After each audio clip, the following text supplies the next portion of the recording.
Ги следите вестите на програмата на Канал ВИС. Денеска е 25 ноември, меѓународниот ден против насилството врз жени и девојчиња. По секаде ни са светот, овој ден се одбележува со повеќе активности, како ќе биде одбележен овде во Струмица. Гостин во вестите е Стоине Митева од Сдруженијето Скајплус, кој што стопанисува или пак раководи со шелтер центарот, каде што се згрижуваат жртвите на семејното насилство, меѓу другото и жени и девојчиња кои што се жртви на насилство. Митева, добре дојде во вестите на Канал ВИС. Денеска е меѓународниот ден, како ќе биде одбележен овде во Струмица и која порека ќе биде упатена од ова одбележување на денот? Благодарам за најавата. Денеска не само што светот го одбележува меѓународниот ден за борбата против семејното и родово базираното насилство, од денеска по наредните 16 дена почнува кампањата во светски рамки, токму наменети за предизвиците кои стојат пред сите нас како општествени чинители за борбата против семејното и родово базираното насилство. Од денеска општина Струмица се приклучува кон кампањата, заедно со Скајплус организираат низ активности. Денеска, почнувајќи и одбележувајќи годинашната кампања, започнуваме со символично осветлување на општинската зграда во Портокалово, заштитниот знак токму на кампањата, како и активности кои што ќе следат во наредните денови. Една од главните теми годинава ќе биде сите заедно против борбата на семејното насилство. Токму и затоа во понеделник се организира голема трибина на која што е предвидено да учествуваат чинители од општеството кои што заедно со Скајплус и како општина Струмица се бориме да ги надминеме проблемите со кои што се соочуваат токму оваа категорија на граѓани, од Министерство за правда до СВР Струмица и општината како и Скајплус. Оваа година акцентот го ставаме врз децата.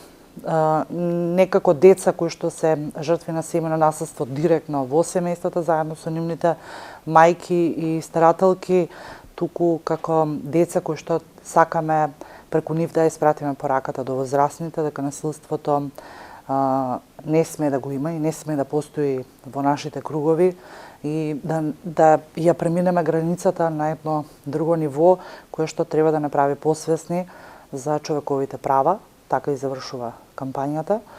Практично со меѓународниот ден за човековите права, учениците од основното училиште Сандо Масев, односно ученичкиот парламент, веќе изготвува презентација заедно со стручниот тим кој што работи во училиштето, секако и управата, се со цел да се презентираат предизвиците, ризиците и последиците од насилството помеѓу врсниците во другите училишта во Струмица, во општина Струмица, за на крај за да се увиди каква ни е состојбата помеѓу насилството помеѓу децата, бидејќи токму овдека и ние и базата, а секако семејното насилство го гледаат, го реплицираат, трансгенерацијски не се повторува и така натаму. Мора да бидеме. Ке дадете по ова што го разбрав е на најмладите, едноставно тие кои што треба да се подигне таа јавна свест.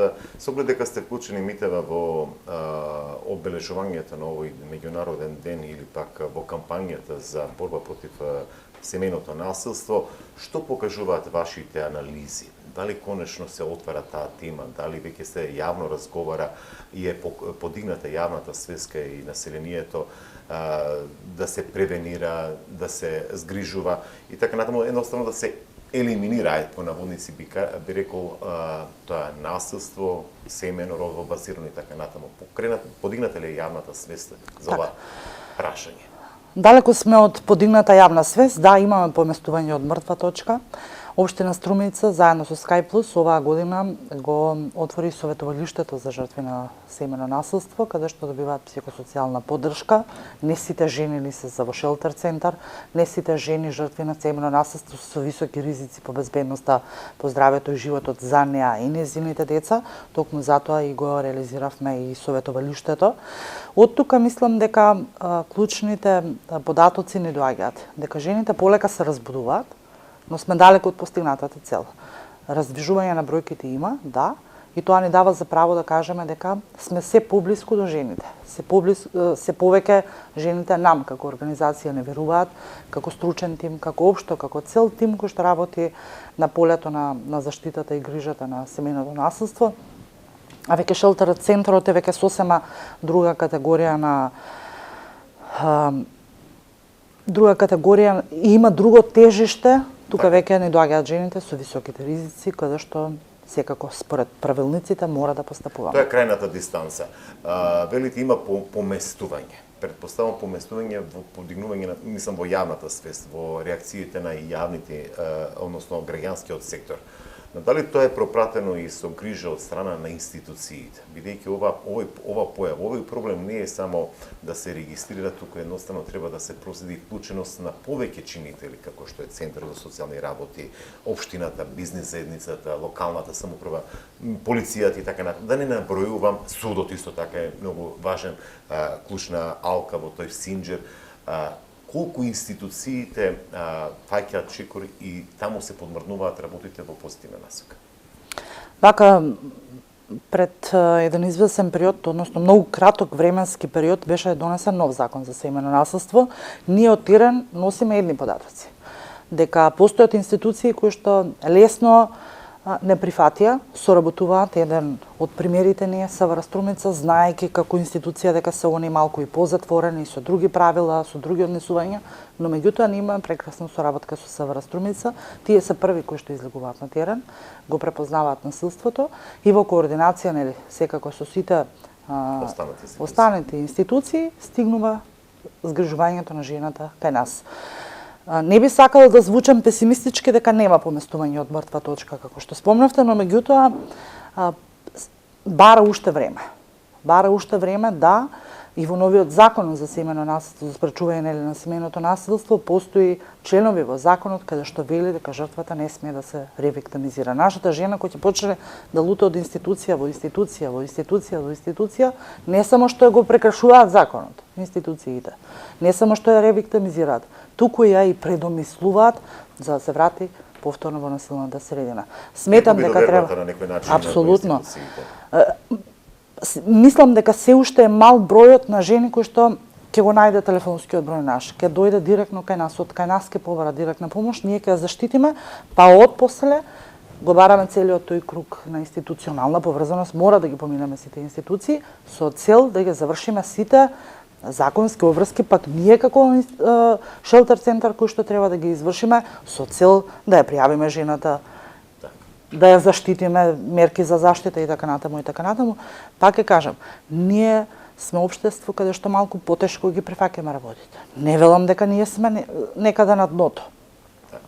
Многу малку и време работиме како шелтер центар, но за ова малку време кое што го работиме, сметам дека собравме многу искуство, затоа што шелтер центарот во Струмица не е останат да биде празен и да нема сместување од жена и деца. Да.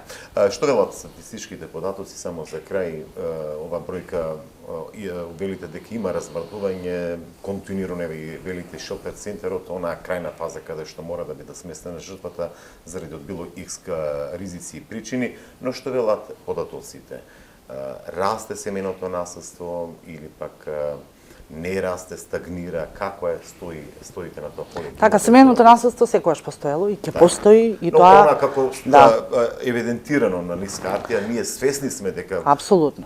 И високо развиените земји се соочуваат со семејно насилство и таму се градат шелтери центри, и таму постојат советувалишта и работат и не се останати без работа. Во советувалиштето во Струмица за 10 месеци имаме околу 500 средби со жени. Документирани.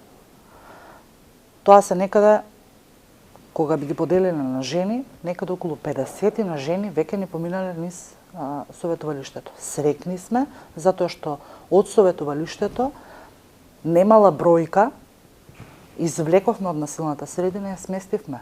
Останатите продолжуваат да го користат советувалиштето токму за таа намена, за советување, психосоцијално советување. Во шелтер центарот бројките ни се повторно високи. Оваа година, заклучно еве со денеска, имаме вкупно некаде околу 25 жртви сместени, жени со деца. Ме радува фактот затоа што не се само македонките. Овдека имаме и ромки, имаме и турчинки, па и други националности. Најголемиот број повторно паѓа на македонките, но повторно ќе кажам, ние ќе бидеме овде, ние сме токму затоа и постоиме како организација, да не можеме да го превенираме. Семејното насилство си е дома и оттаму потекнува. Ние сме тие кои што треба да ги поместиме нештата од мртва точка. Мите, јас ти благодарам што бевте гости во вестите на канал ВИС. Само подсетување, доколку препознаете елементи на семејно или родово базирано насилство, можете слободно да го контактирате Сдруженијето Skype+, каде што може да се добие и психосоцијално советување, но и едноставно помош барем околу институциите за да се реши проблемот со кој што се сочуват. Благодарам со уште еднаш. Благодарам уште еднаш. Спроведување на 16 дена активизам во борбата против семејното насилство. Продолжуваме со останатите содржини.